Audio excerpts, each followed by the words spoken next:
La civilización del petróleo ha comenzado su ocaso.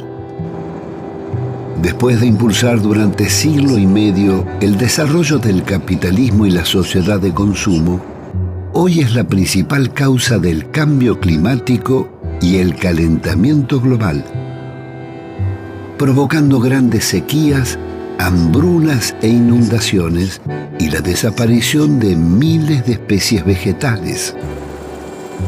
El agotamiento del petróleo y la búsqueda de nuevos yacimientos están impulsando guerras devastadoras y nuevas formas de colonialismo que acechan las reservas argentinas con técnicas de extracción más contaminantes y peligrosas que las convencionales y que denominan fracking.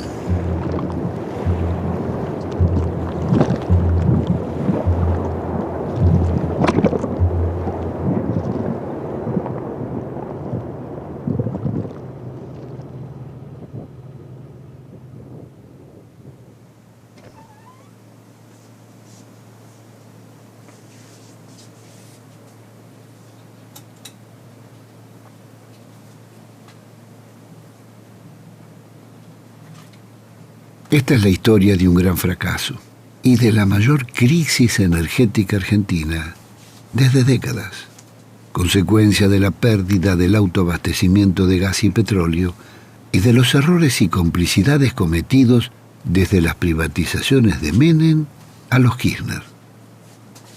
Para enfrentar la crisis, en lugar de recuperar las concesiones e impulsar el desarrollo de las energías renovables, el gobierno optó por la más contaminante y costosa de las explotaciones petroleras, la fractura hidráulica o fracking. YPF, nuestra energía, la de todos los argentinos. Por eso, a continuación, escuchamos las palabras de nuestra presidenta, la de los 40 millones de argentinos, la doctora Cristina Fernández de Kirchner.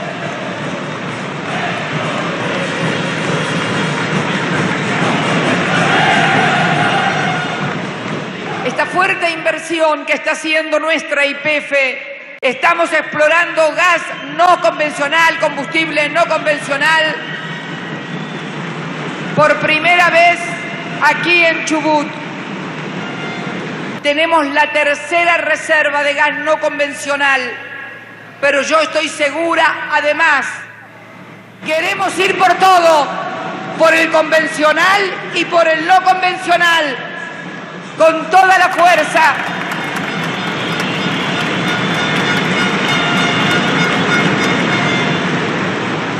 Equipo de trabajo del Pozo 914, comiencen la perforación.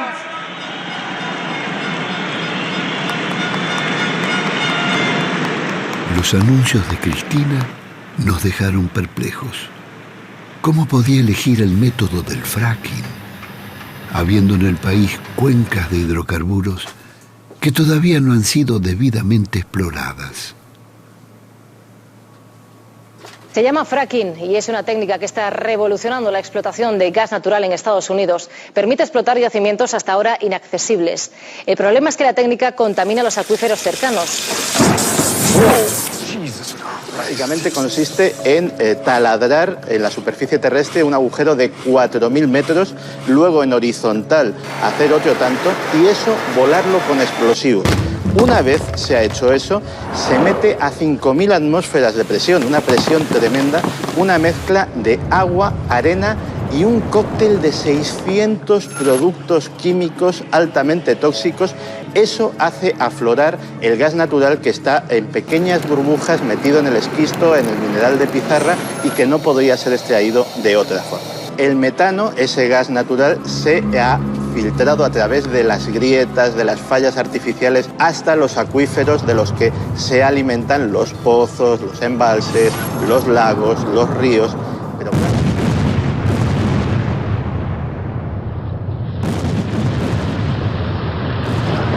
El fracking es una técnica equivalente, en pequeña escala e invertida, a la megaminería a cielo abierto. Las explosiones se realizan en el subsuelo y tarde o temprano las napas de agua terminan contaminadas. ¿por qué decías que esto es la guerra del fracking, que parece exagerado? ¿Por qué? Porque es un capítulo de la gran guerra del petróleo mundial. La decisión de hacer fracking en Estados Unidos detiene la ampliación de sus invasiones a otros pueblos. Ah, muy bueno. ¿Dónde? Es decir, y por ejemplo, Afganistán, por ejemplo, Irak, posiblemente Nigeria y la guerra de Darfur.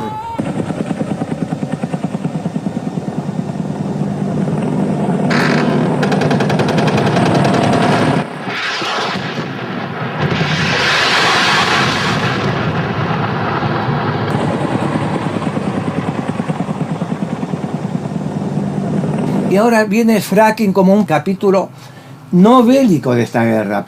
En Estados Unidos hay una decisión, no podemos o no conviene invadir Irán, hagamos fracking, necesitamos asegurar nuestra independencia petrolera, le llaman ellos. Tenemos que recordar que en la matriz de consumo energética mundial, más del 80% es el petróleo, gas y carbón, y más de la mitad es el petróleo. Pero veamos los efectos colaterales del fracking en el subsuelo. El caso típico es Estados Unidos. En 2/3 de su desarrollo de los estados norteamericanos, en más de 35 estados, ya hay un desarrollo en el subsuelo que parece que ha habido una guerra, parece que estamos en una posguerra, está todo destruido, las aguas contaminadas, el metano escapándose por grietas a la superficie, incendios, terremotos. En el mes de julio hizo un pozo gigante y una población de 285 habitantes tuvo que disparar.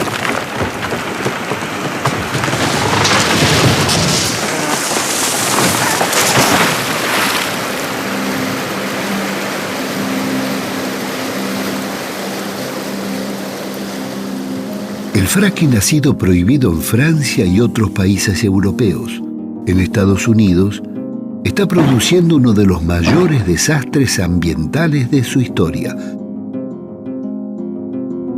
Cientos de artistas, intelectuales y científicos se están pronunciando contra él.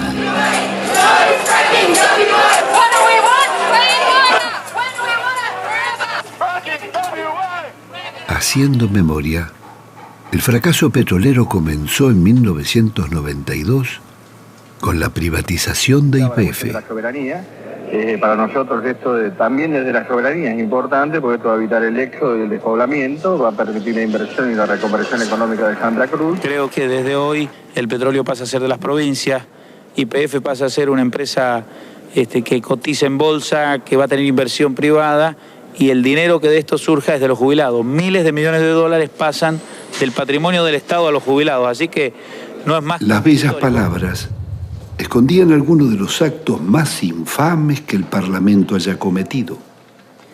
Con sobornos y falsos diputados, se votaron las privatizaciones de YPF y Gas del Estado, las dos mayores compañías argentinas. El país perdía las empresas que más habían invertido en su industria y obra pública. Los jubilados y trabajadores serían estafados. Jamás les entregaron las acciones que les correspondían, ni les pagaron sus utilidades.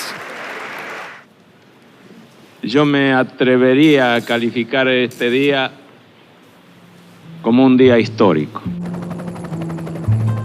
La privatización terminó en un fracaso. Las empresas vaciaron las reservas acumuladas por YPF, llevándose más de 30 años de gas y 5.000 millones de barriles de crudo. Un monto que hubiera bastado para acabar con la pobreza y convertir la Argentina en un país avanzado. Ningún gobierno le exigió a las petroleras reponer lo que extraían ni cumplir con las inversiones prometidas.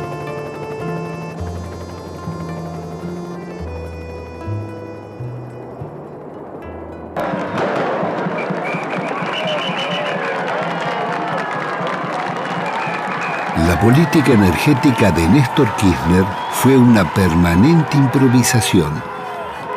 Con un crecimiento anual del 7 al 8%, su gobierno hizo muy poco para reponer energía y prever la creciente demanda.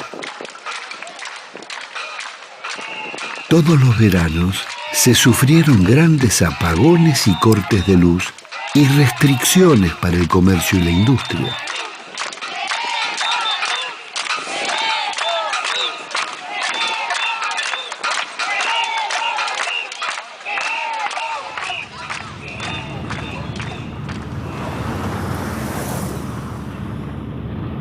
En vez de exigirle a las petroleras cumplir con las inversiones y reponer lo que extraían, Néstor Kirchner autorizó prolongar las privatizaciones de Menem por otros 25 años, incluyendo Cerro Dragón, el principal yacimiento del país. La política kirchnerista fue tan irresponsable que le permitió a Repsol girar al extranjero el 95% de las ganancias de YPF a cambio de comprar la cuarta parte de la empresa. YPF terminó vaciada. ¿Qué tal, Víctor? ¿Qué tal? ¿Cómo estás? Muy bien. Muchas gracias. Yo digo que muy pocas veces he visto un desgobierno tan grande en materia de energía como el que estamos sufriendo en este momento en la República Argentina, porque no hay planificación, por lo menos no hay una planificación orgánica que tenga como objetivo plasmar en obras. Acá lo que nosotros estamos haciendo es ir detrás de las cosas, es decir, se está conduciendo de una manera espasmódica el sector energético, están haciendo obras, digamos, casi, yo diría, cuando no hay otra alternativa, pero para hacer una obra energética, si mientras yo exploro y produzco, pueden pasar 5 o 8 años, mientras yo pongo la primera piedra para hacer una central hidroeléctrica, pueden pasar también 7 años o 8 años, y lo mismo para una central nuclear. Me queda entonces como recurso lo más rápido, que son las centrales térmicas, que me están consumiendo gas o me están consumiendo gasoil que tenemos que importar. Y esa es otra barbaridad de la falta de planificación. ¿Quién es el responsable? Y bueno, el responsable para mí es el ministro de Planeamiento. Debido, que es el que maneja de alguna manera el sector energético. Julio Debido llegó desde Santa Cruz al Gabinete Nacional, como Ricardo Jaime, de la mano de Néstor Kirchner. Desde entonces, sigue siendo el responsable del Ministerio de Planificación, del que dependían la Secretaría de Energía, la de Transporte y la de Minería. La obra pública y los sectores estratégicos quedaron bajo su órbita. Frente a la crisis energética, Cristina Kirchner decidió expropiar solo el 51% de YPF, equivalente al 16% del mercado. Y el modelo además que hemos elegido no es un modelo de estatización, que quede claro, porque seguimos conservando la forma de sociedad anónima. Es difícil aceptar que quien va a reestructurar o llevar a buen puerto esto es el ministro responsable de planificación que piloteó 8 años de desastre y vaciamiento energético en la Argentina. Entonces lamento también que creo que no se van a aceptar modificaciones al articulado, pero acá hay un límite. El límite es que todavía no conocemos cuál es la política energética que va a desarrollar el gobierno nacional. Se declara de utilidad pública y sujeto a expropiación el 51% del patrimonio de YPF, Sociedad Anónima. Tiempo.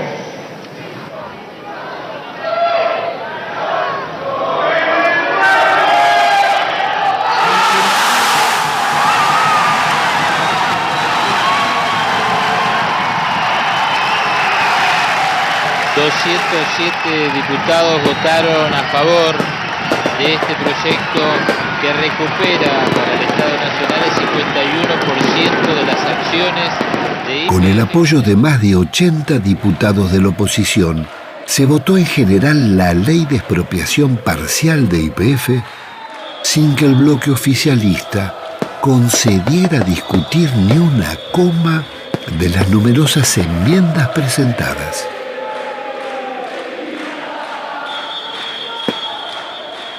La fiesta y las bengalas duraron poco. La producción de YPF continuó bajando.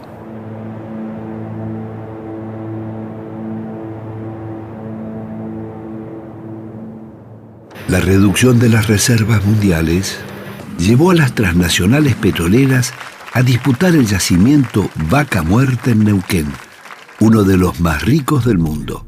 El gobierno decidió asociarse con Chevron, ex estándar hoy de los Rockefeller. Era como hacer una concesión a vida con el mismo diablo o con el Departamento de Estado americano. El argentino Miguel Galuccio, gerente en Londres de Schlumberger, especialista mundial en fracking, sería el nuevo presidente de YPF.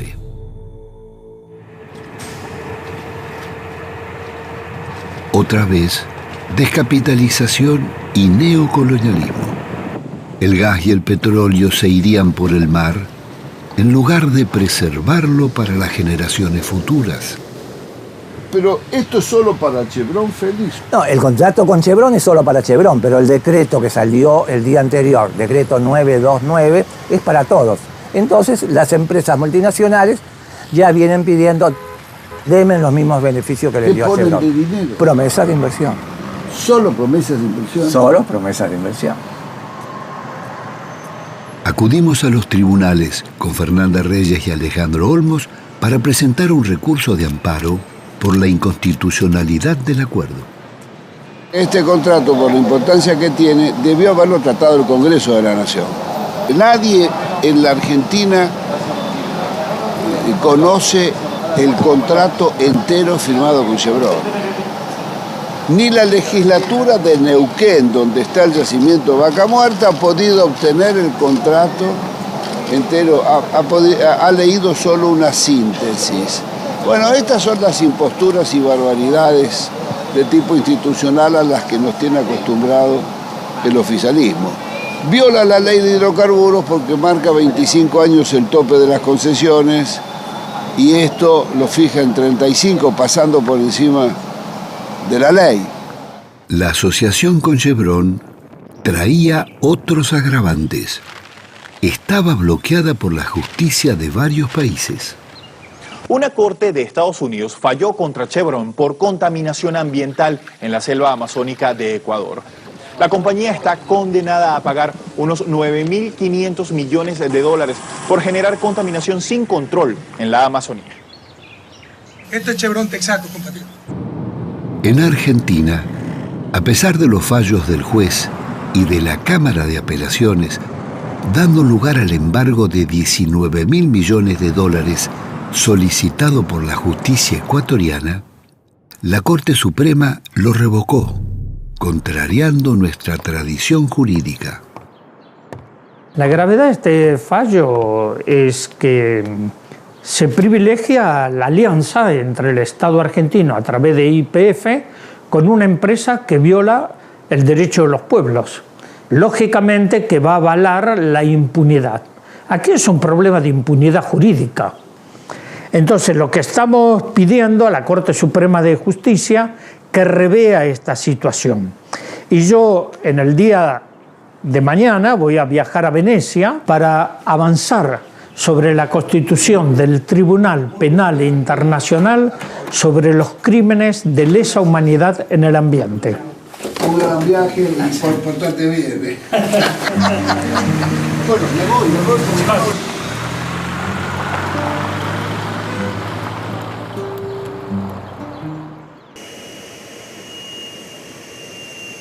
Viajamos a Neuquén con Félix Herrero y Maristela Bamba para conocer los yacimientos donde se están instalando estos pozos.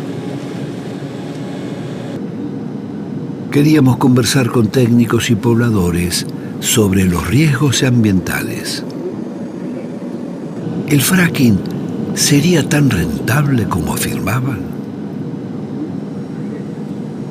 La primera charla que tuvimos fue con Santiago Benotti. Se sabe que el recurso está ahí y es grande. Digamos, puede ser que en este momento con los parámetros que hay, los geofísicos, geólogos, ingenieros, especialistas en análisis de proyectos, en general te van a decir que este negocio no cierra, pero no cierra con los parámetros de hoy y con los que nosotros conocemos.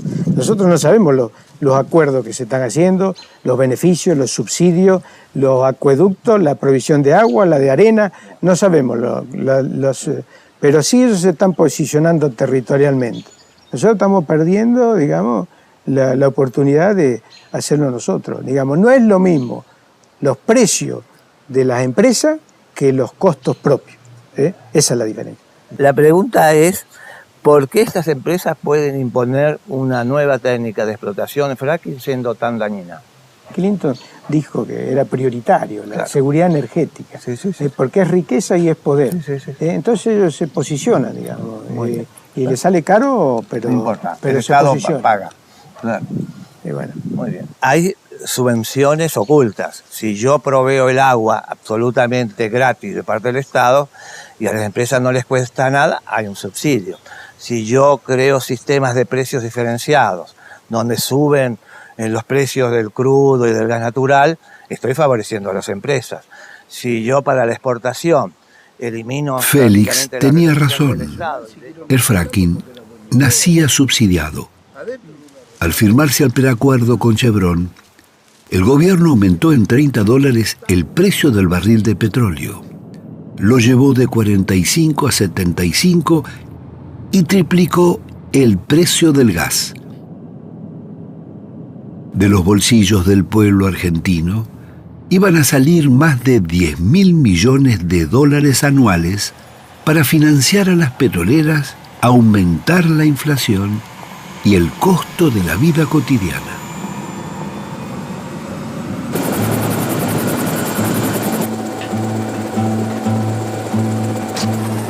Estábamos volando hacia la región de Vaca Muerta, una de las grandes cuencas de gas no convencional del país, que atraviesa de sur a norte la provincia de Neuquén.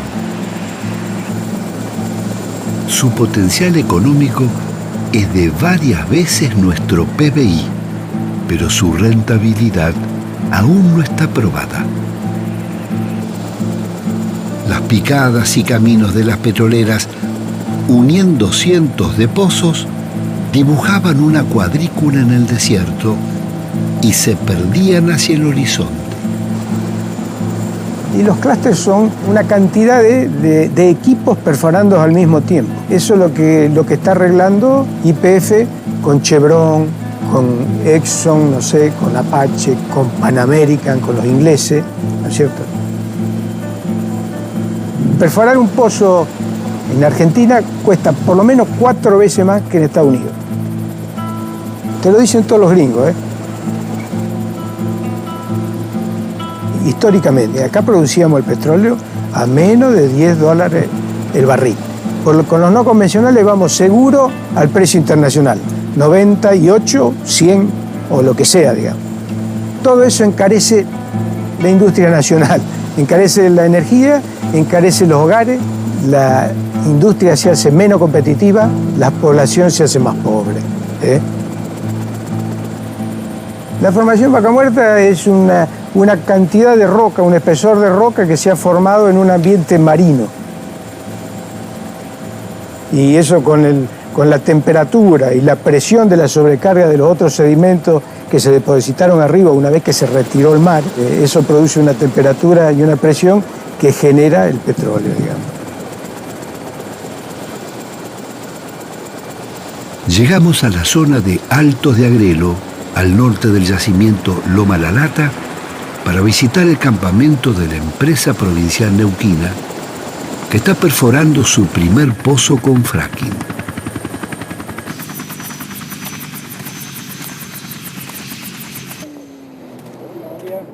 Pino, gustazo, Por otro lado, yo soy un ex IPFiano de la IPF de la vieja IPF. Y estoy jubilado pero no retirado. Yo, con 20 años de campo, me pasé en el campo. La nueva quimera del oro negro es empujada por las contratistas americanas de servicios como Halliburton y un ejército de contratistas locales, empresas de transportes e insumos. El jefe del destacamento nos recibió amablemente con mate y tortas fritas y un informe técnico sobre la formación Vaca Muerta. Bueno, estos son muestras de la formación Vaca Muerta. La famosa Vaca Muerta. Este es un shell de vaca. Es un shell. Claro, esa es una muestra de Vaca Muerta que viene. Antes de pasar al equipo, pregunten. Por lo menos decime tu opinión sobre la rentabilidad de la explotación de los no convencionales. No tenemos claro cuánto es el subsidio que tienen en Estados Unidos las empresas para producir el no convencional, porque si allá está en discusión la rentabilidad, ¿viste? Y nosotros tenemos costos aún superiores, ¿cómo hacemos para cerrar este negocio? Pues está muy bien la pregunta, está perfecta. La respuesta la podemos referir o referenciar a allá, a Estados Unidos, o a acá. En Estados Unidos les ha pasado de todo. Y yo te digo, hidrocarburos, petróleo y gas, en Argentina está en evaluación aún. No, seguro. Esto está en evaluación todavía. Eso no está bien determinado. En Estados Unidos sí, ya tienen 15 a 20 años. Sí, totalmente. ¿Por cuánto tiempo se van a contaminar esas napas de agua? ¿Cuál es el tiempo?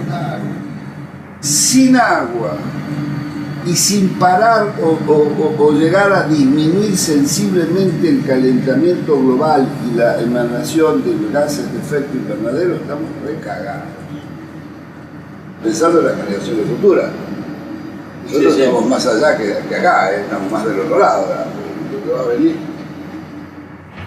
Las petroleras y mineras operan sin seguros ambientales. Las leyes del ambiente son letra muerta por la complicidad de las provincias con las empresas. Estamos ante estragos y delitos ambientales mientras se impone la ley del negocio. No podemos hacerle caso a aquellos agoreros del subdesarrollo, a los agoreros que pretenden el pesimismo y que pretenden sumirnos en la miseria. Neuquén tiene en las tecnologías no convencionales su futuro y el futuro de sus hijos. Las bellas palabras del gobernador omitía decir que los pozos petroleros, tarde o temprano, tienen pérdidas, roturas o accidentes.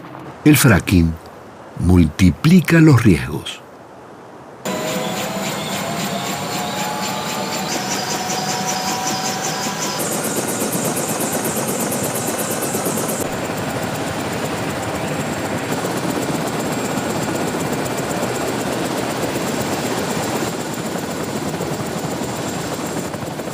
Los sistemas hídricos, los acuíferos, humedales y ríos subterráneos son redes que se intercomunican y pueden ir de una región a otra. Gran parte de las perforaciones de fracking se están haciendo en la región que circunda el lago Marí-Menuco, a 50 kilómetros de la ciudad de Neuquén. Es el gran reservorio que la abastece de agua potable y permite el riego de los famosos viñedos y chacras frutales. La petrolera americana Apache ha perforado decenas de pozos en las márgenes del Río Negro, de donde obtienen el agua gratis.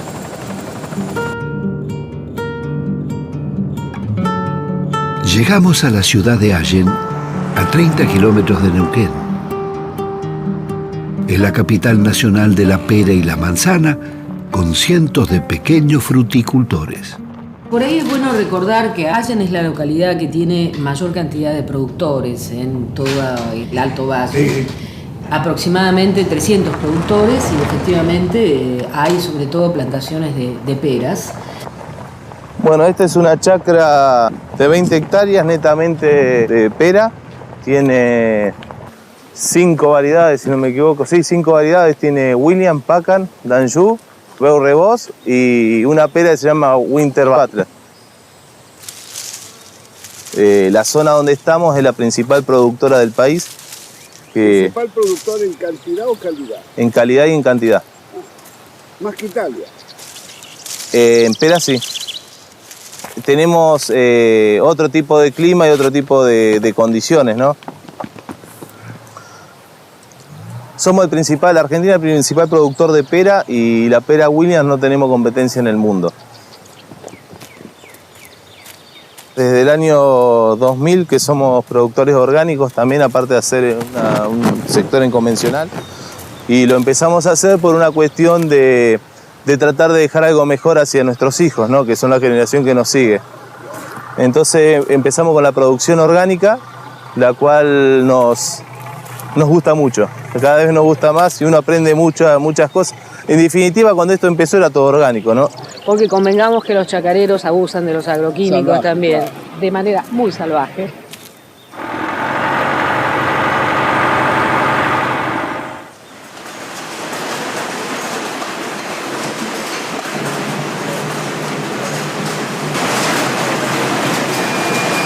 Esto básicamente lo que se está haciendo en una primera categoría y en una segunda es mercado de Europa y Rusia.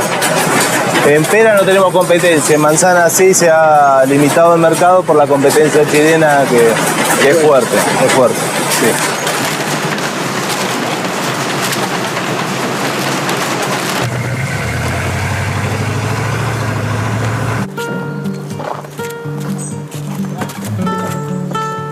Qué lindo color de Malbón ese.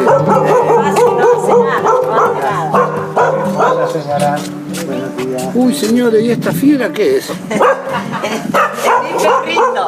Ah, es su perrito, ¿cómo le va? ¿Cómo le va, don Alfredo? Acá hemos venido a invadirlo. ¿Qué tal? Mi padre llegó en el 27 aquí. Italiano. Y mi madre criolla, de origen vasco. Vino como encargada así de una chácara de un diputado nacional que vivía en Buenos Aires, porque él era jardinero.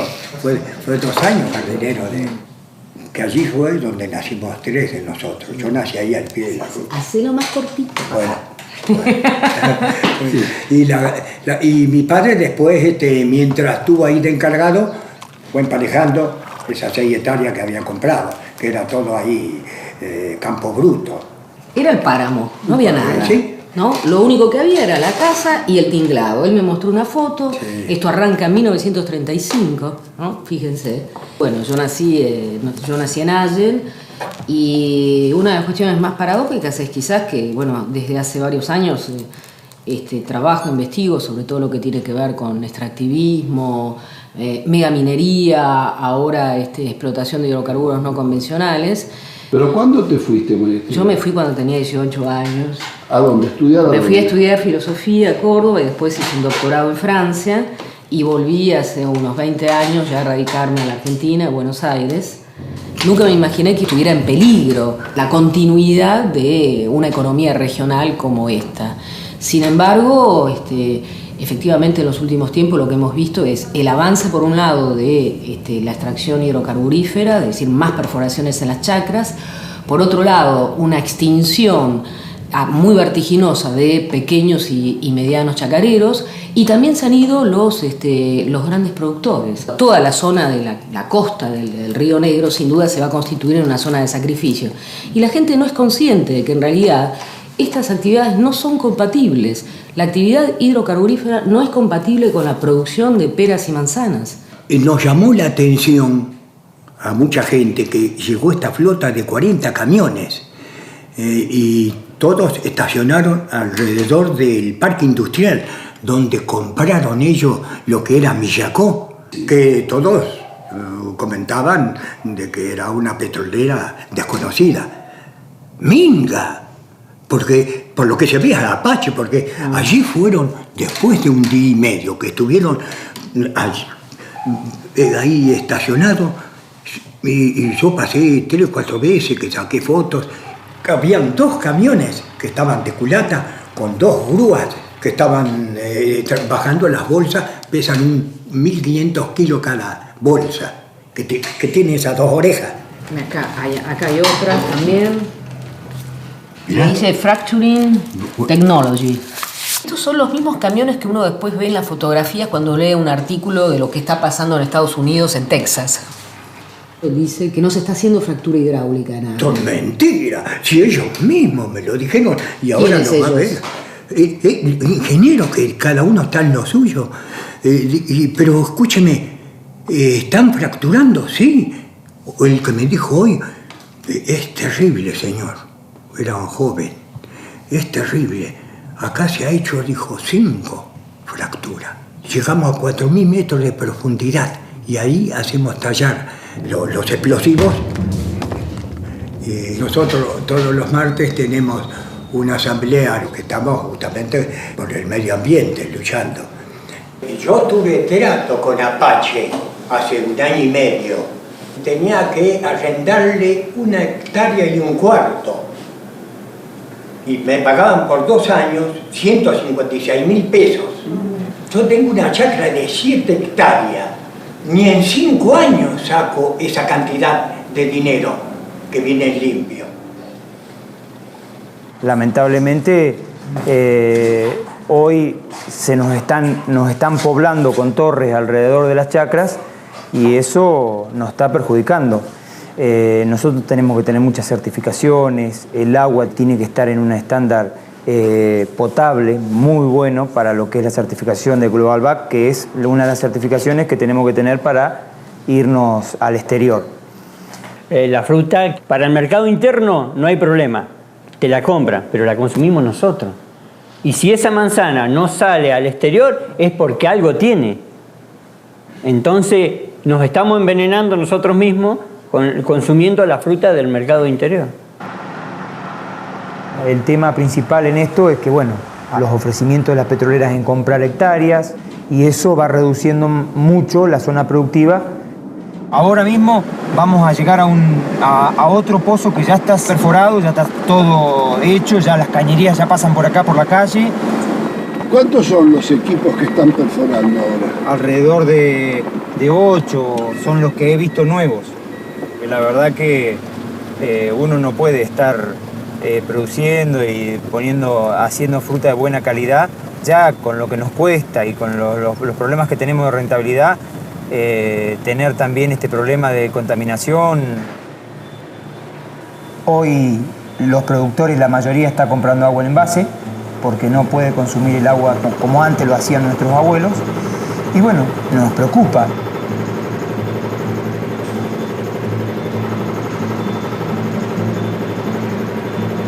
La imprevista visita puso en descubierto que la petrolera inyectaba, junto a los millones de litros de agua, toneladas de sustancias radioactivas y químicas que hasta hoy se han negado a declarar cuáles son.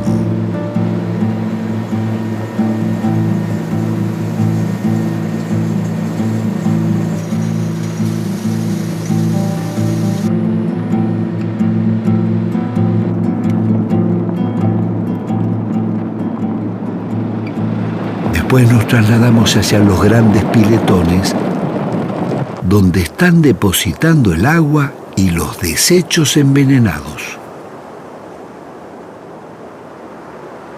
Acá se ha detectado contaminación de benceno y tolueno y otros químicos que son volátiles y son cancerígenos. Y en estos piletones traen la tierra, digamos, que extraen el lodo que sacan con los fluidos de los pozos de petróleo y lo vienen a poner acá.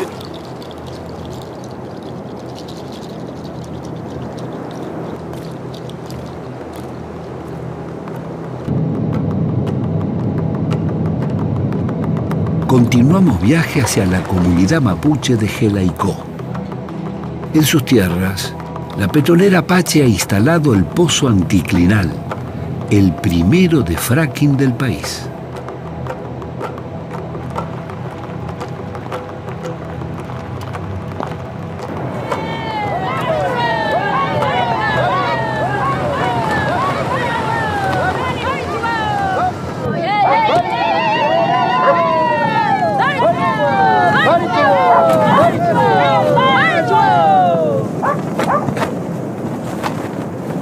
Mari Compuché, bienvenidos a Territorio Mapuche. Mi nombre es Raúl Ñancu, pertenezco a la Confederación Mapuche y bueno, también acompañamos a la comunidad en la resistencia al fracking.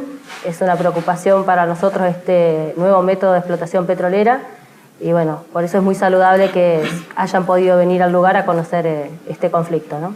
Y quisiera que contaran un poco eso, qué es lo que conversaron cuando se sentaron cara a cara con la empresa. Nosotros decidimos hacer una movilización, tomar a la empresa y preguntarle qué tipo de pozo, qué es lo que estaban haciendo. Nosotros queríamos saber qué es lo que estaban haciendo. La empresa vino acá, se sentó con nosotros y nos ofrecía 13.000 pesos para que nosotros estemos callados. Nosotros no podíamos saber nada de qué ellos hacían, qué tipo de pozo, qué tipo de químico usaban. Dijimos que no íbamos a aceptar 13.000 pesos, era a cambio de nuestra vida, era nuestra vida lo que estaba en juego, no 13.000 pesos. Y que nosotros no íbamos a aceptarlo. ¿Ustedes denunciaron a las petroleras? Y nosotros, quizá la comunidad ha sido por todo esto, lo de la conquista y todas estas cosas, nuestros ancianos no denunciaron enseguida.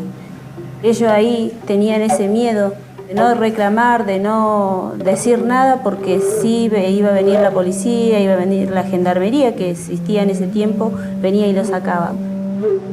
Tenían miedo en que los sigan matando, en que los sigan torturando. Y de ahí los sacaron hace más o menos 100 años atrás.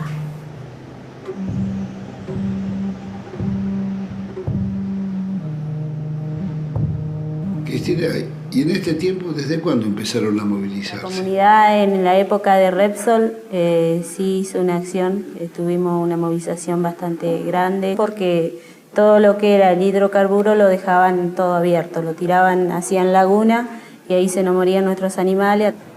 Nos criamos así, con la contaminación encima, con las lagunas estas de petróleo, que nosotros mismos como chicos íbamos, jugábamos adentro ahí. Hoy la comunidad tiene el agua contaminada con arsénico y no podemos tomar el agua, no podemos usarla. Bueno, este es el agua que vamos a llevar a analizar a la Universidad del Comahue, a Neuquén. Parece aceite, pero bueno, es el agua que está tomando la comunidad.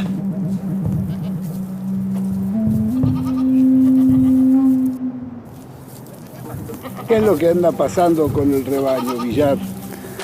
Y bueno, es que se hinchaba la cabeza, todo así, se le murieron algunas chivas. Porque se hinchaba la cabeza, no comían, no podían tomar agua. ¿Por el agua contaminada? Por el agua contaminada, sí, porque cuando llegamos a la cordillera, a los pocos días nomás empezaron a morir. ¿Y esta es la misma agua que toman ustedes? Y sí, cuando no tenemos agua, sí tomamos esta agua.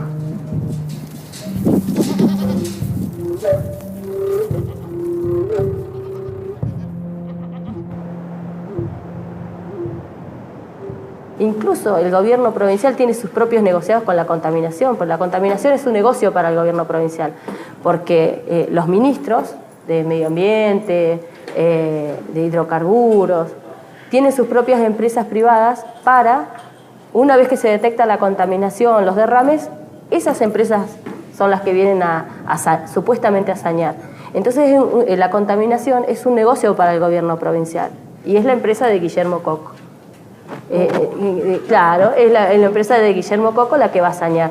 Y Guillermo Coco es el ministro de Energía, de Ambiente y Servicios Públicos de Neuquén, dueño de varias empresas ligadas a la explotación de hidrocarburos. El saneamiento se haga como corresponde, porque si ahora vamos a recorrer el campo, vamos a ver cuál es el saneamiento que propone la provincia. Vamos a ir con una pala y vamos a ver que está el petróleo ahí tirado.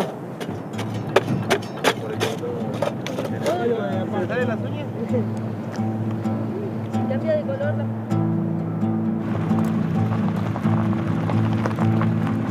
Cuando ellos hacen los pozos, que bueno, a veces regan los caminos con el agua contaminada, para que nosotros quedemos tranquilos, pero es el agua contaminada.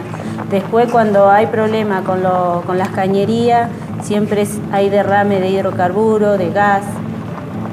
Las cañerías estaban a la intemperie, al costado del camino y sin ninguna protección. Finalmente, llegamos al pozo anticlinal.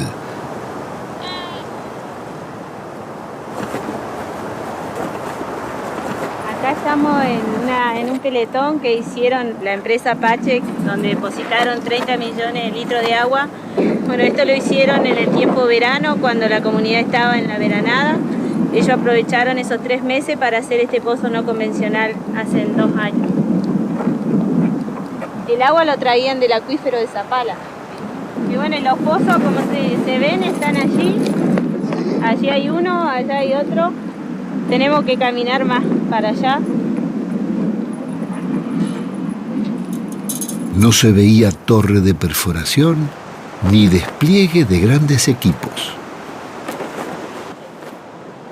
El pozo de fracking, una vez que se pone en funcionamiento, queda reducido a este pequeño aparato computarizado que regula la extracción de gas.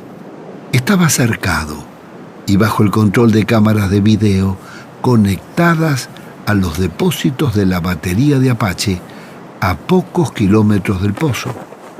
Un equipo de bombeo enviaba permanentemente el gas.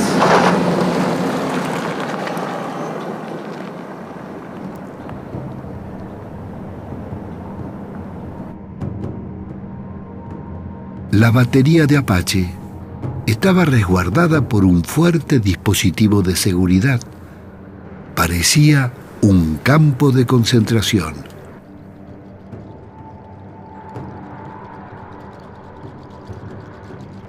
¿De quiénes querían defenderse? ¿De los pocos habitantes de Jelaicó?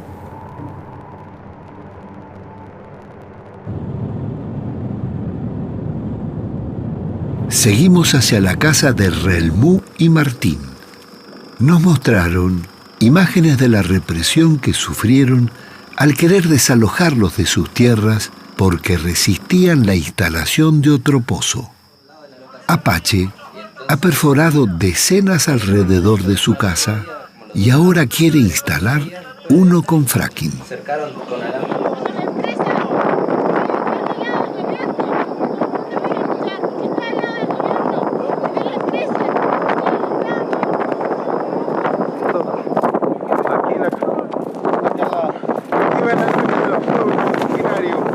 El 28 de diciembre de 2012, nosotros estábamos aquí en nuestra casa, de repente vimos que llegaba gente de la empresa, camiones, una topadora, varias camionetas.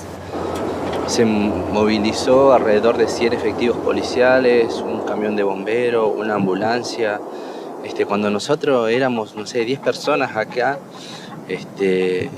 y totalmente desmesurado y fuera de cualquier contexto, porque esta persona cuando llegó al lugar empezó a decirnos que nosotros usurpábamos este espacio, que si la tierra era nuestra teníamos que presentarle la documentación de que éramos dueños titulares de las tierras, pero nosotros no estamos desde el 2006. Tenemos toda una historia detrás, no creo que nadie esté a la altura y tenga los fundamentos para decir que nosotros somos usurpadores de un espacio. Que no tengamos la documentación es un problema del Estado, que ha negado siempre nuestros derechos sobre este lugar, pero nosotros siempre vivimos acá. No es la primera vez que hemos sido encausados, hemos pasado por 2 juicios penales por defender este territorio. En los 2 juicios se nos acusó de usurpación, de turbación a la posesión. Los 2 juicios salimos sobreseídos, absueltos. Pretendían ingresar por la fuerza al lugar. Nos dijeron que si nos resistíamos iban a utilizar la fuerza pública. Y bueno, nosotros le dijimos que no iban a poder entrar, que nosotros estábamos con nuestros hijos, en ese momento nos tomaron de sorpresa, éramos pocos. Y bueno, cuando no quisieron retroceder y ya veíamos que la topadora nos pasaba por encima, comenzamos a arrojarles piedras para que se fueran.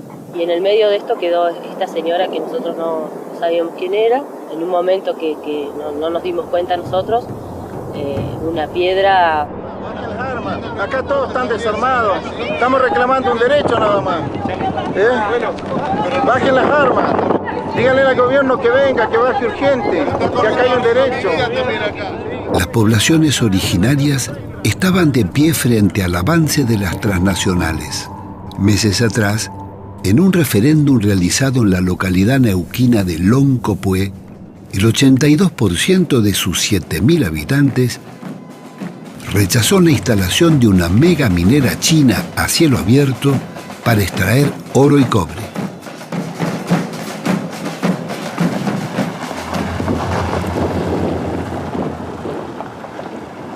La criminalización de la protesta social fue el tema que conversamos con Jorge Nahuel en la ciudad de Neuquén. Toda esta política es aplicada desde un modelo que está sostenido y defendido por el gobierno nacional. Por lo tanto, la complicidad entre el gobierno nacional y los gobiernos provinciales, como por ejemplo Infran en Formosa o Gioja en San Juan, o Misiones, Jujuy, Chaco, Neuquén, son políticas absolutamente coordinadas y absolutamente acordadas. Entonces, el abuso de poder que hay contra las comunidades indígenas, contra sus territorios, es producto de una política absolutamente acordada entre nación-provincia. Este programa de explotación desde el fracking, desde la tecnología del fracking, es algo que no se va a detener si no es con mucha movilización popular, ¿no? Y en ese sentido, la respuesta que el Estado ha dado a los cuestionamientos que hacen las comunidades afectadas por esta tecnología ha sido judicializar, ha sido abrirle procesamiento, intentar desalojo violento, intentar condenas, y por eso tenemos abiertas más de 50 causas penales y civiles. Y no es ajeno que se haya votado el año pasado la ley antiterrorista. Claro. La ley antiterrorista, por ejemplo, es toda una amenaza latente que quizá en algunas regiones no, pero aquí en el sur es una herramienta que va a ser muy útil para detener toda la demanda y toda la movilización que se está generando en contra del fracking.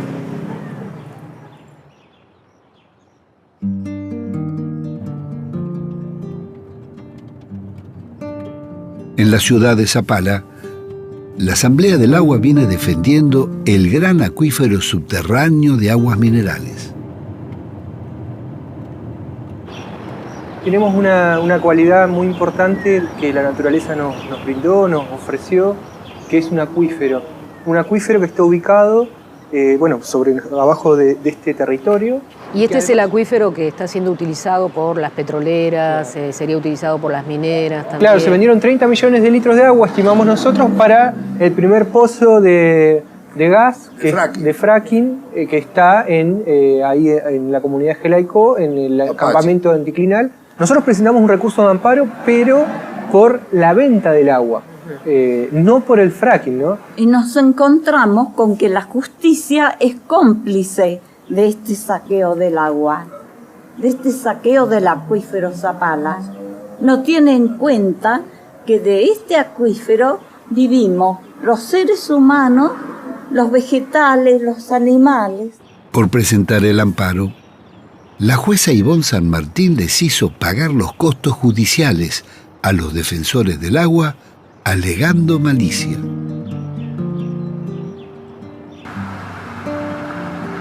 El rechazo al fracking se extendió por toda la región y varias provincias. En la localidad de Cinco Saltos, en el Valle de Río Negro, la movilización de los vecinos, productores y ambientalistas lograron que el Consejo Deliberante lo prohibiera. El Consejo Deliberante de la ciudad de Cinco Saltos sanciona con fuerza de ordenanza prohibir la actividad de explotación y exploración no convencional de gas y petróleo, fracking en el ejido municipal. Semanas después, la intendenta vetó la resolución, pero los concejales la ratificaron y pudo consagrarla.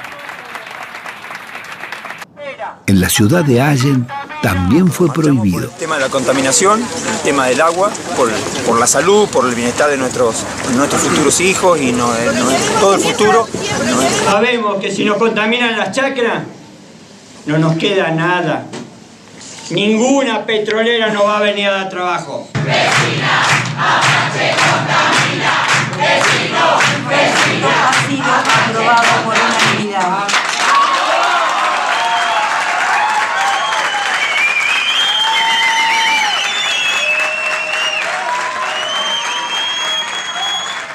Y en la provincia de Entre Ríos, en 12 localidades fue prohibido.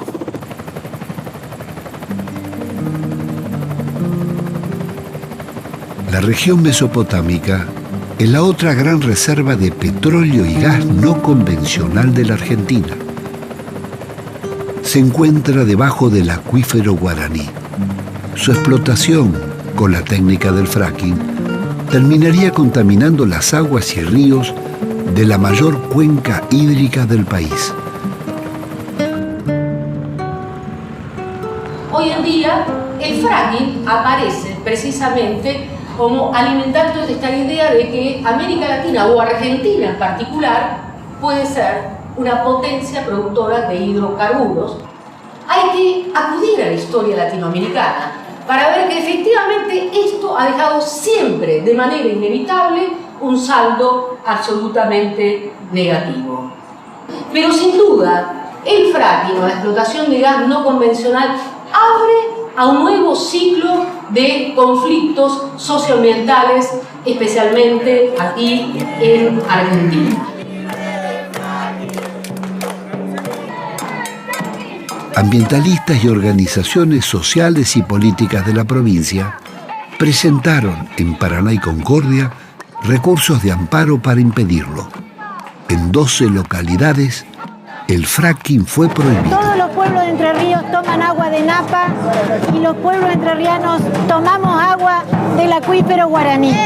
Por lo tanto, la obligación entrerriana es superior, superlativa, en relación al resto de las provincias argentinas en defensa del agua dulce. La idea de esta movilización y todas estas actividades como el amparo que acabamos de presentar es tratar de frenar el avance de este proyecto en Entre Ríos. Entendemos que una vez que se establezcan las multinacionales es mucho más difícil poder sacarlas del territorio de un territorio provincial. Y estamos acá porque el tema es muy grave. El tema es muy serio porque existen riesgos severos de contaminación, existen riesgos severos de impacto ambiental, de contaminación del acuífero guaraní. Es el mismo acuífero que compartimos con Uruguay, con Paraguay y con Brasil. Es decir, esa es la importancia de este fenómeno, cuidar. Porque ese acuífero guaraní va a ser atravesado y corre el serio riesgo de ser contaminado, tanto por los tóxicos, por los químicos que van a ser inyectados en las profundidades, como por las grietas y las filtraciones desde los diques de cola que necesariamente son utilizados en la explotación de fracking. Bueno, vamos a elegir la sala laboral. Hay un historial de lucha en Entre Ríos y en eso ha dado una lección la Asamblea Ambiental de Gualeguaychú. Es decir, desde hace ya muchos años viene en su lucha con Bosnia y la contaminación del río Uruguay. Esta es una lucha de todo el país.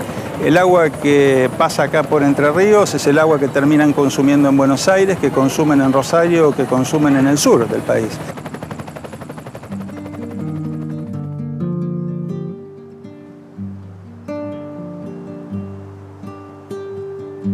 Nuestra geografía está dotada de grandes fuentes de energías renovables, como la hidroeléctrica, la eólica y la solar térmica. Pero el 90% de nuestra matriz energética se produce quemando gas, petróleo y carbón, que son las energías más contaminantes. Algunos sostienen que para enfrentar la crisis energética no hay otra alternativa que la explotación con fracking. Es absolutamente falso. Argentina tiene suficiente petróleo para cubrir sus necesidades, pero nunca tuvo grandes reservas para ser un país exportador como Venezuela. Las que tenía acumuladas se las llevaron las petroleras con la privatización y nunca las repusieron. Todavía el país cuenta con 25 cuencas sedimentarias, de las cuales solo se explotan 7.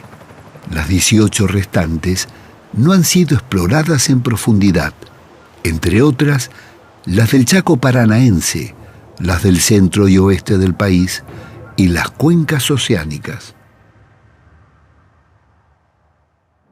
Santiago, ¿todavía se puede extraer gas y petróleo en las cuencas convencionales? Hay posibilidad de encontrar recursos convencionales. Se debe volver a retomar los niveles de exploración que había con la YPF estatal antes de los años 90, cuando se descubría petróleo, que se hacían más de 120 pozos en promedio por año. Ahora en los últimos años se han hecho un promedio de 20 pozos exploratorios, entre comillas, decimos los técnicos, porque eran pozos más de desarrollo o cerca de los viejos yacimientos de YPF, que realmente pozos exploratorios que abriesen brecha a nuevas a nuevas cuencas o nuevas áreas. Hay grandes áreas en el mar, de la misma manera que los brasileños han encontrado grandes recursos que le ha cambiado la historia, digamos, a través de Petrobras, su empresa estatal. Nosotros no necesitamos que sean altamente rentables, sino que nos ayuden a lograr el autoabastecimiento, digamos, y el control de la industria. De acuerdo a un estudio antiguo del año 1973 de Naciones Unidas, de un geólogo de las Naciones Unidas, hablaba de que los yacimientos del Mar del Sur podrían ser superiores a los del Mar del Norte, que se habían descubierto 4 años antes. Si nosotros vemos el mapa del Golfo San Jorge, del mar argentino, tenemos que recordar que YPF desarrolló exploraciones en esta zona. Tan es así que contrató 2 plataformas submarinas, una llegó y otra no, la Liberación y la Mosconi. Y hizo análisis tanto en el Golfo San Jorge como en la zona de Tierra del Fuego. Pero esto se empalma con la posibilidad de las Malvinas. Las alternativas energéticas del país y sus energías renovables son tema permanente de estudio en nuestro Instituto de Propuestas.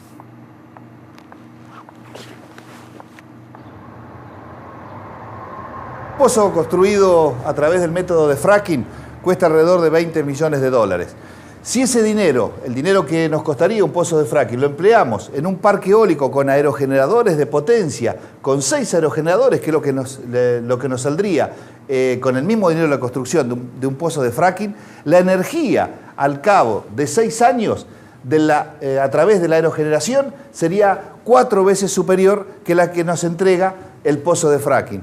¿Qué sucede después de 20 años de que los molinos de vientos están entregando energía?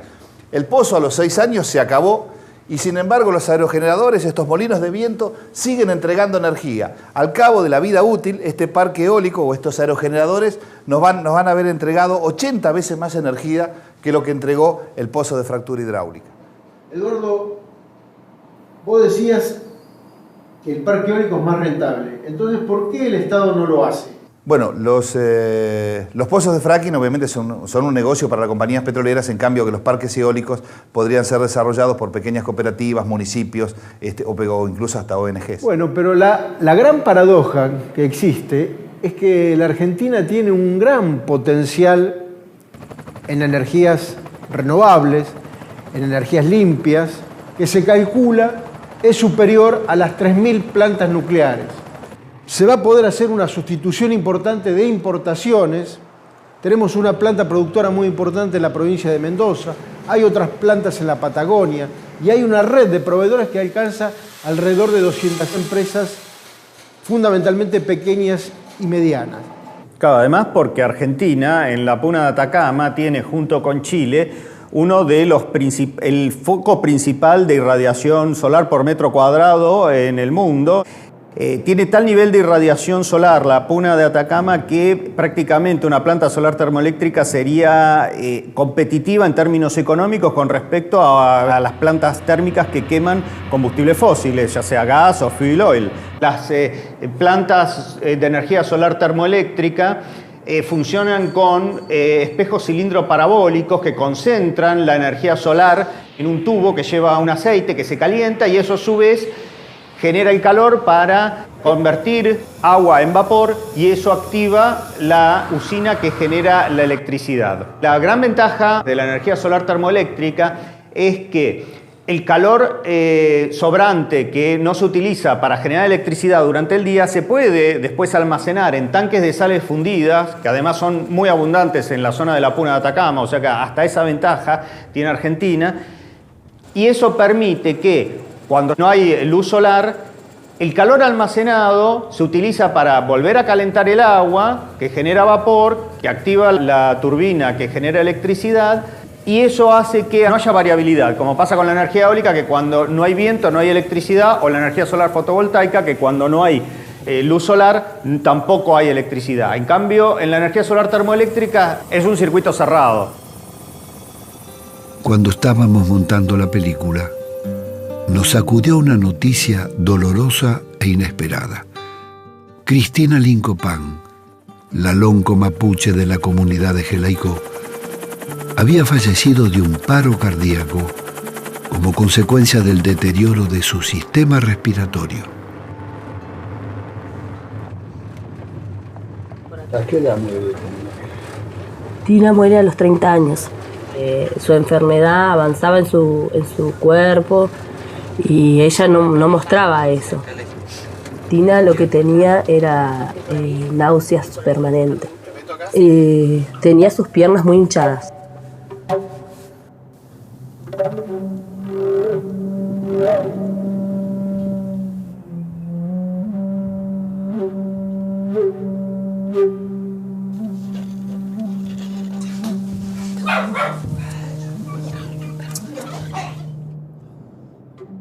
¿Cristina se empezó a sentir mal de golpe o ya venía enferma? Y no, ella no era enferma, ella era una piba sana.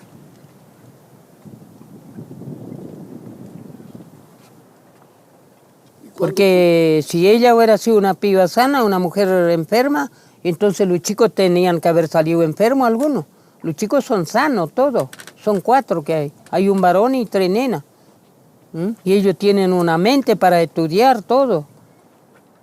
Nosotros sabemos de que muchas de las enfermedades que aparecen en las comunidades afectadas por las empresas petroleras son por el venteo de gas, porque como decía la mamá de Cristina, el gas se ventea, aparece en la superficie y eso lo respiramos. Y el gas es algo nocivo para la salud, nadie tiene que estar respirando gas.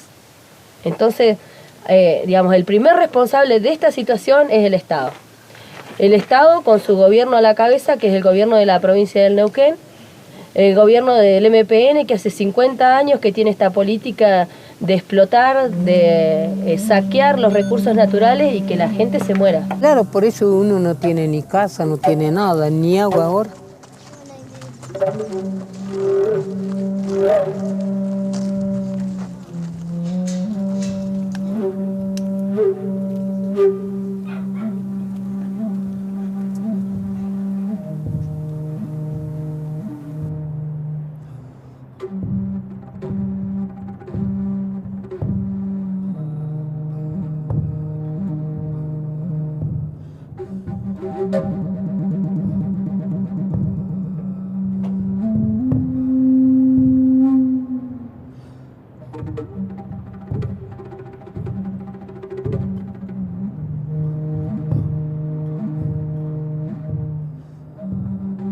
Siempre ella, como sea, llegaba. Recuerdo una vez que nosotros teníamos un corte acá y le avisamos a ella. Ella no tenía ni forma de venir nada y ella apareció caminando. Apareció caminando y bueno, se vino a quedar con nosotros, a acompañarnos, ¿no? Y nosotros hasta nos reíamos de ella porque decíamos, Tina, decíamos, Tina, como que nos reíamos, digamos, de como que lo veíamos como una parte como loca y otra parte convencida, ¿no?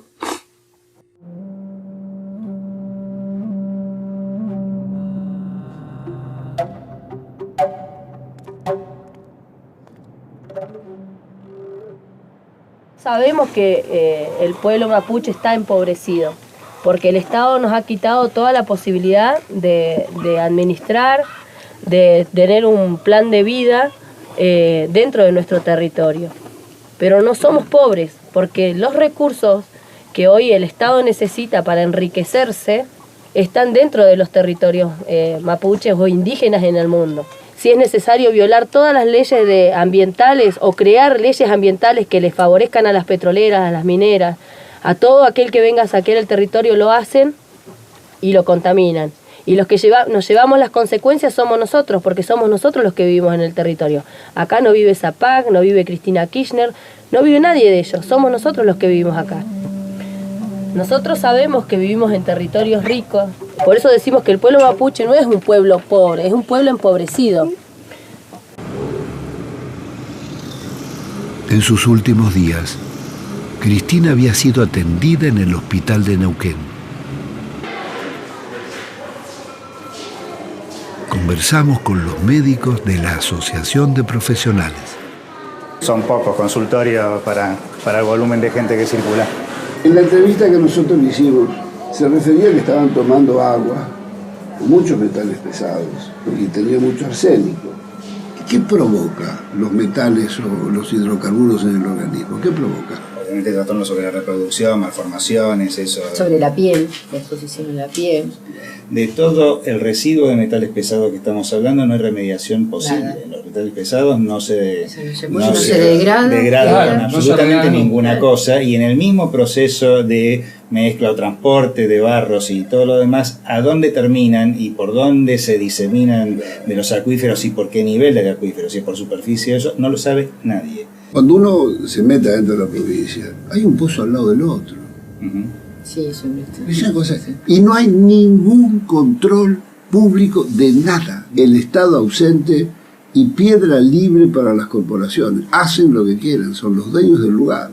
La imputabilidad de todo lo ambiental que tiene la industria está produciendo daños y todo es difícil porque no existen ya estudios. Es que no hay voluntad de que exista. Exactamente. Es una política, está en silenciar los efectos en la salud, los efectos en el agua, los efectos en el aire y en el organismo, no solamente de los seres de las personas, sino también todos los animales. Los animales abortan, los alimentos, todo esto es una red. Y eso pasa en todos lados. Y las empresas monitorean el agua y los resultados de los monitoreos no son conocidos, no son difundidos, no se le entregan, digamos, a salud pública, ni se hacen públicos. Pero lo que es cierto es que no hay un estudio serio de impacto ambiental de lo que se hace.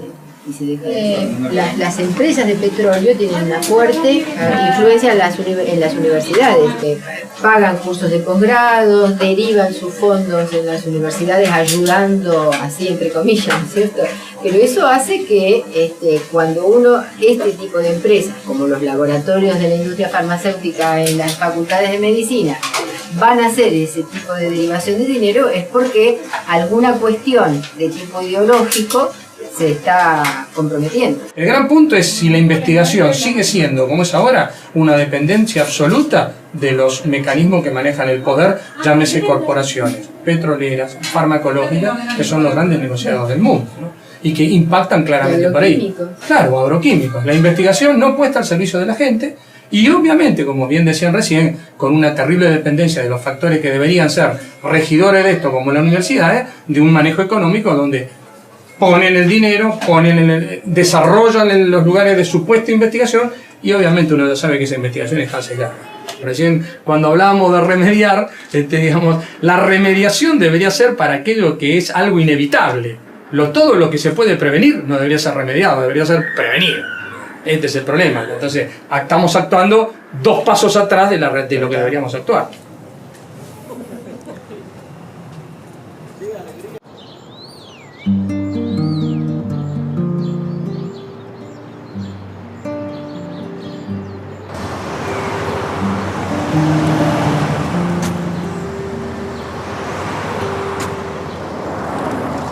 Yo creo que lo que está creciendo en Neuquén es la conciencia de lo ambiental y también la conciencia del derecho de que el pueblo quiere saber de lo que se trata. Sobre todo cuando nosotros tocamos la naturaleza, tenemos que recordar que la naturaleza tiene un orden y de la naturaleza nosotros no somos dueños, sino que somos administradores y que no pertenece todo lo que la naturaleza nos puede dar, los bienes que nos pueden dar, no pertenecen solo a la generación actual, sino a todas las generaciones. Hay asuntos que no se pueden arriesgar para nada. Por ejemplo, si yo corriese el riesgo de contaminar el agua, ahí el principio precautorio me dice que tengo que tener la absoluta, el 100% de seguridad de que no voy a contaminar. Quizás nos tengamos que replantear nuestro concepto de progreso. Hoy tenemos un concepto de progreso que está muy ligado a lo financiero, a hacer crecer lo que son las arcas. Y el concepto de progreso, sobre todo cuando se toca la naturaleza, para mí debe ser otro. Y debe ser un concepto de solidaridad intrageneracional y intergeneracional, con las demás generaciones.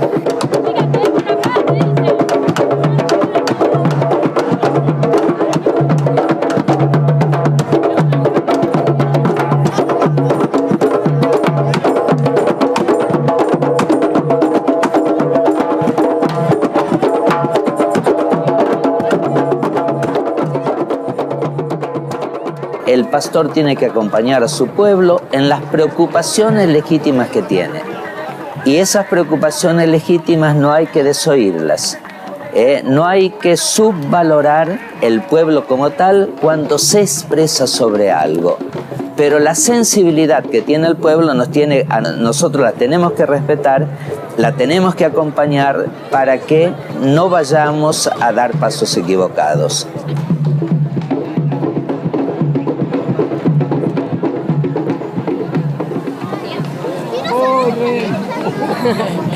¿Qué estás haciendo? Acá estamos, Pino, firmes, manifestándonos, el pueblo mapuche, el pueblo neuquino, para impedir que se firme el acuerdo suicida de las petroleras Chevron, YPF, Neuquén, Zapag, que lo único que va a venir a hacer aquí a la provincia de Neuquén es lo que hizo en Ecuador, contaminación, muerte, y por eso estamos todos aquí hoy impidiéndolo.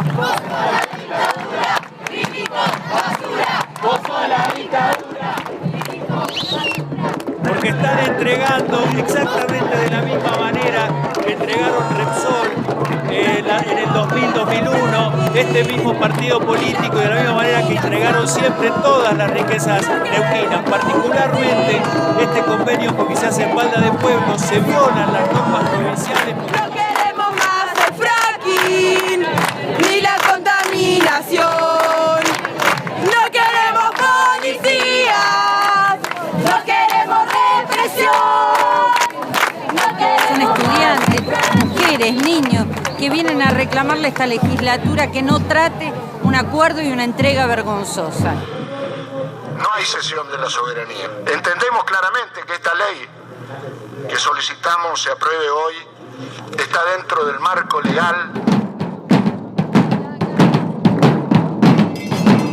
Porque como quieren sesionar tranquilos, entre comillas, porque como van a entregar la conciencia, el futuro, los principios, lo quieren hacer encerrados adentro de ese semejante edificio de gente que no tiene, ya perdió la vergüenza. No falta el respeto a nadie. Quiero decir que no soy una criminal porque estoy sentada acá y el que yo vine a laburar, para mí esto es un laburo, señora Presidenta. Yo no tengo ningún título honorífico, yo tengo que responder ante el pueblo de la provincia de Neuquén que yo voto.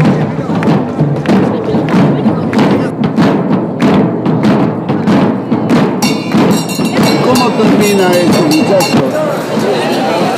Yo creo que lo van a terminar aprobando. Acá la represión se va a endurecer y creo que la apropiación, lo hemos visto, Pino, esto hace años que lo venimos diciendo, la apropiación de los recursos naturales es por las buenas o por las malas. ¡Fuera Chevron! ¡Fuera Chevron!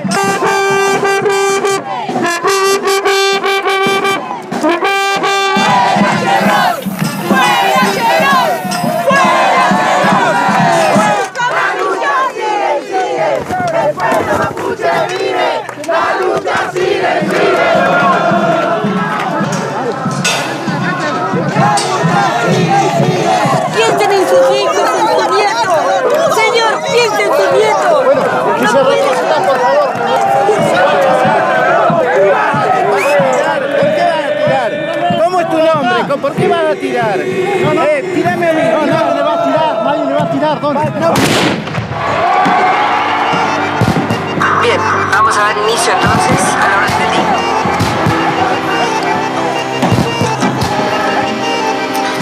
Punto número 1. Tratamiento en particular del proyecto de ley por el cual se modifica el régimen de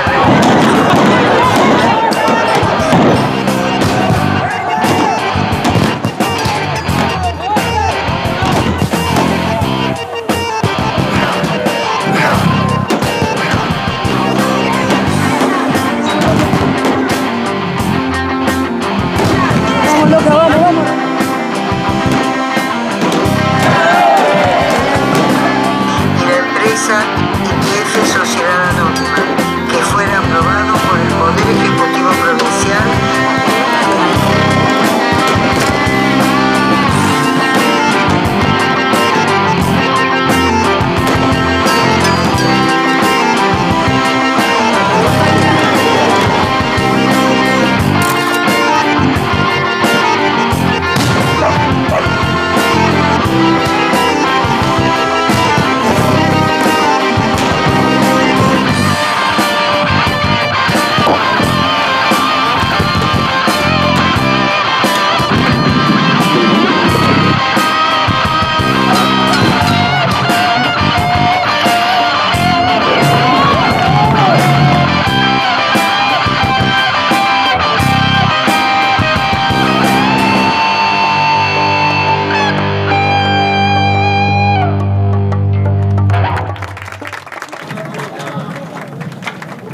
Pero de alguna manera esa represión sacó a la luz toda esta farsa de democracia que nos toca vivir aquí en Neuquén, donde hay una cáscara vacía que se llama legislatura, que es una fuente de negociado, una fuente de corrupción, y solamente a través de ese mecanismo pudo haberse aprobado un convenio como el que se aprobó o se pretende aprobar ahora. Van a tener que llegar a nuestro territorio y ahí lo vamos a estar esperando, porque lo que se quieren apropiar es justamente de nuestros territorios. Yo pienso, y esa es mi idea, que los votos no dan licencia para todo. Los votos dan licencia para gobernar en función del bien común. Pero cuando surge algún planteo nuevo que puede estar relacionado en lo que es la forma de buscar el bien común, en una cosa tan grave como esta, yo creo que la licencia social es fundamental. Como digamos, un poco nosotros, un poco ustedes, un poco la gente está protestando, que es lo único que puede poner freno a estas cuestiones, no hay otra cosa. Nosotros no hemos podido controlar las empresas, no hemos podido controlar las inversiones, no hemos podido controlar las reservas, por eso perdimos el autoabastecimiento, no hemos podido controlar la cuestión ambiental, por eso hay un pasivo de miles de millones de dólares, y entonces podemos hacer leyes, podemos poner regulaciones, pero, digamos, no puede alguien débil controlar a alguien fuerte. Si no tenemos nosotros el control de la industria petrolera, nosotros podemos hablar mucho de contaminación y de cuestión ambiental, digamos, pero digamos, vamos a tener graves problemas ambientales y además nos va a salir muy caro. Claro, ir anulando los contratos que han tenido numerosos incumplimientos y explotarlos nosotros, con control de los mismos trabajadores petroleros y con control de organizaciones sociales, intervención de las universidades o centros de investigación, etcétera. Y de la población, claro, la población que es la que está más interesada de que nuestro medio ambiente esté sano, que podamos respirar, que podamos tomar el agua. Ahora cuando vemos que los funcionarios los colocan en YPF desde Londres, que el gobernador sirve a la petrolera que más paga a los locales, y bueno, entonces se pierde el concepto del bien público, se pierde el concepto de que las cosas son para los más humildes y para el pueblo y no para los ricos y las oligarquías. Bueno, eso es lo que estamos viviendo ahora de muchos funcionarios. Le falta el concepto de la ética, que los principios que nosotros proclamamos tanto, que lo público es sagrado, los privados no pueden hacer propiedad de lo público, el concepto de corrupción, el concepto de ética. Nosotros vivimos eso, y lo vivimos intensa y sinceramente, y eso nos enorgullecía, porque era un concepto de la filosofía política que podíamos vivirla y practicarla. Era la política como una práctica en defensa de los bienes comunes, lo que es de todos y para todos. ¿Hasta dónde llegará hoy la fiebre del oro público? ¿Seguirán comprando chacareros empobrecidos para instalar el fracking en sus pueblos, plazas y jardines?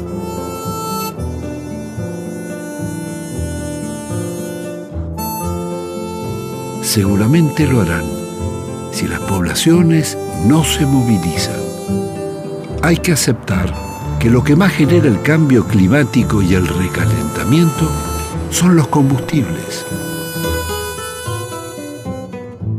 La civilización del automóvil y el consumo ha convertido las ciudades en cementerios de vehículos y grandes basurales que son un foco permanente de contaminación.